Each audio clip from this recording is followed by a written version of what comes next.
السلام علیکم ورحمۃ اللہ وبرکاتہ۔ امید کرتے ہیں کہ تمام بچے خیریت سے ہوں گے۔ پیارے بچوں، کل کے سبق میں ہم نے سیکھا تھا دال اور ذال، کہ دال کو کس طرح پڑھتے ہیں اور ذال کو کس طرح پڑھتے ہیں۔ پھر اس کے بعد دال اور ذال کا مخرج ہم نے یاد کیا تھا، اور پھر انہی مخرج پر ہم نے دال اور ذال کو ادا کرنے کی مشق کی تھی۔ آج ہم اپنا سبق شروع کر رہے ہیں۔ آج کے سبق میں ہم سیکھنے والے ہیں را اور زا۔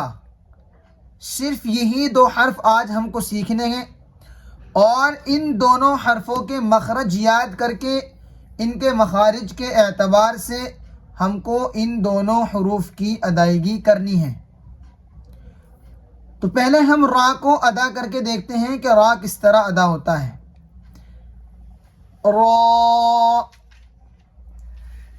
بہت سے بچے اس کو پڑھنے میں غلطی کرتے ہیں اور وہ اس کو رے پڑھتے ہیں، کچھ بچے اس کو را پڑھتے ہیں۔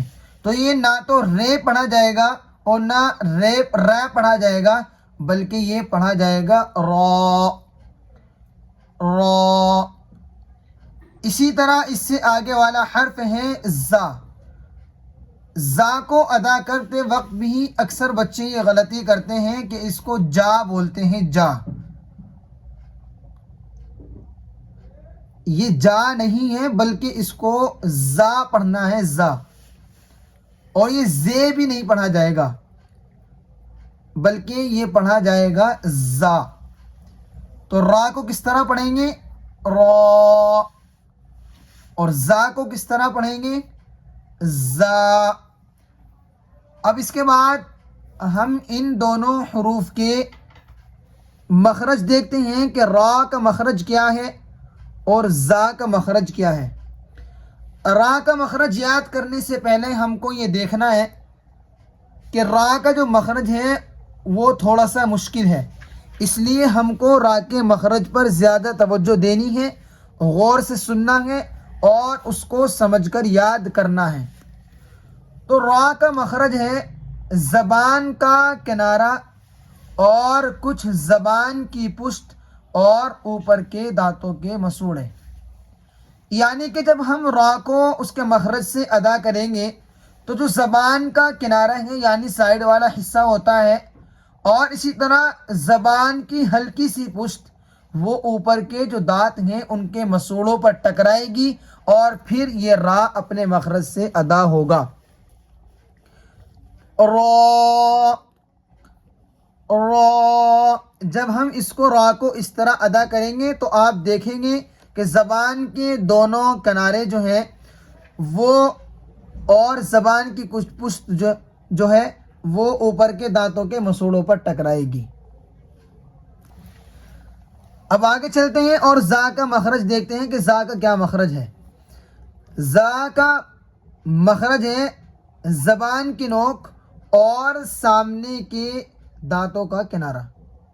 زبان کی نوک اور سامنے کے دانتوں کا کنارہ، یعنی جب زا کو ادا کریں گے تو جو زبان کی نوک ہے وہ سامنے کے جو دونوں دانت ہیں یعنی اوپر والے بھی اور نیچے والے بھی، ان دونوں دانتوں کے کنارے پر زبان کی نوک ٹکرائے گی اور یہ زا ادا ہوگا۔ زا زا۔ اور زا کو ادا کرتے ہوئے ایک بات کا اور خیال رکھیں گے کہ اس کو سختی سے ادا کریں گے۔ جب اس کو سختی سے ادا کریں گے پھر یہ اچھی طرح ادا ہوگا۔ زا زا۔ را کا مخرج ہے زبان کا کنارہ اور کچھ زبان کی پشت اور اوپر کے دانتوں کے مسوڑے۔ یہ تھوڑا سا لمبا ہے، اس لیے اس کو دوبارہ سنیں اور اس کو اچھی طرح سن کر ذہن میں محفوظ کر لیں۔